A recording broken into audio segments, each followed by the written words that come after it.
Welcome back to the channel, guys. It's me, Irvin, with another anime first impression video. This is going to be on one that you can find on Crunchyroll.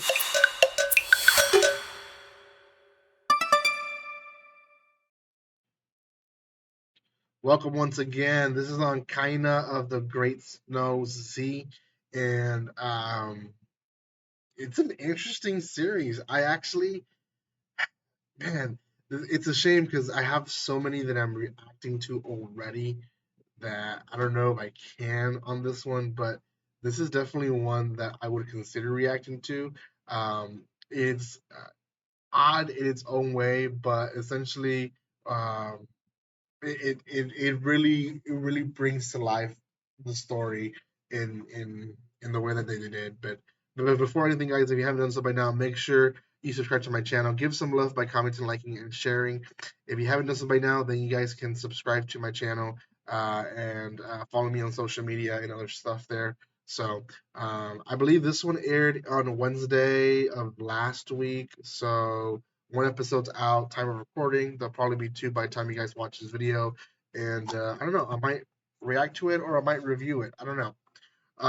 Kind of the Great Snow Sea. We follow the story of Kaina, and Kaina is the guy who basically lives in this um, planet that just has very, very few humanity remnants, and it's basically a struggle to survive. In the first scene, he catches a huge bug who has eggs and brings it home to what seems to be a lot of old people that live with him, and they're so excited because it has eggs and they haven't had eggs in a long time, and they cook the bug while he gets dressed. Well, we kind of find out different things as the episode progresses, but essentially they're living in this planet that the resources are depleting pretty fast, and because of it, the old people don't really care for themselves because they're like, we're on our way out. We know that we have a few years left. The Kaina doesn't. Kaina's young.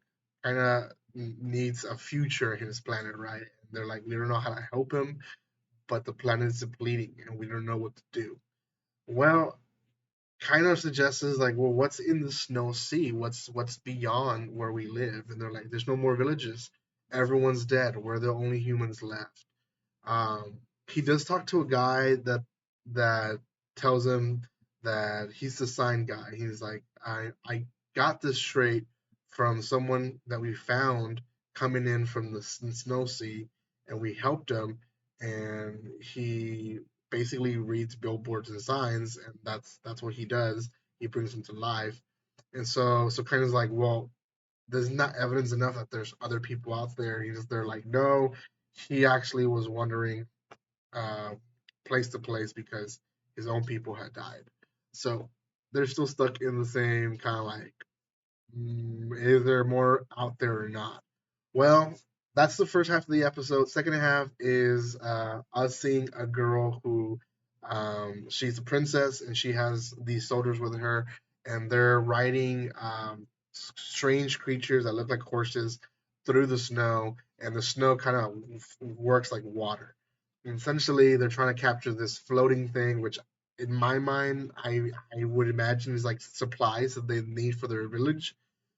Well, while they're trying to retrieve this, which is a struggle for them, and stuff happens there, there is a group of people who clearly are the enemy. They're in this big pirate ship, and they start attacking them. So we have this whole battle scene of um, the soldiers of the princess protecting her from these pirates-looking guys, and people die left and right, and at the end, it's only one soldier and the princess, and he pushes her in what seems to be like a floating air, hot air balloon, and lets has her survive while he gets killed by the pirate-looking guys.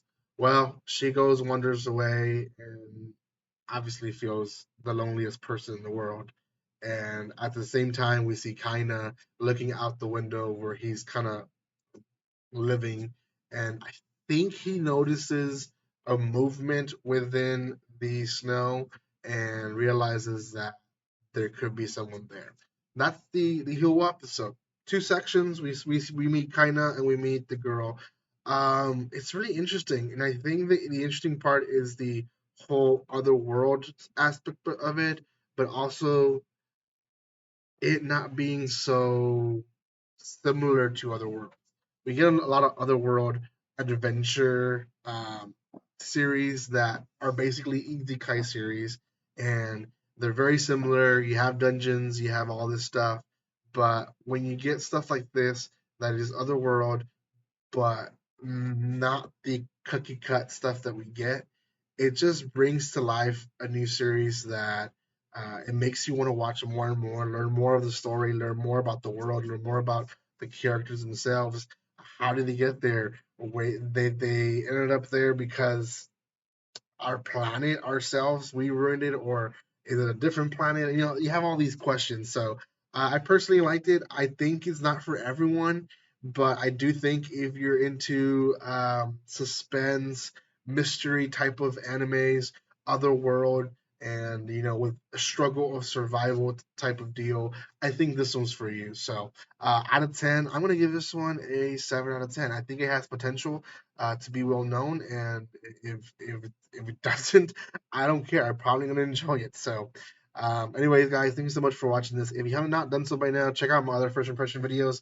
I only have like one or two left to go and review for you guys. So, we're almost done with the first impression videos this year. So, or at least this season. Sorry. Thank you guys so much for that love and support that you show this channel. And like always, don't be strangers. See you guys.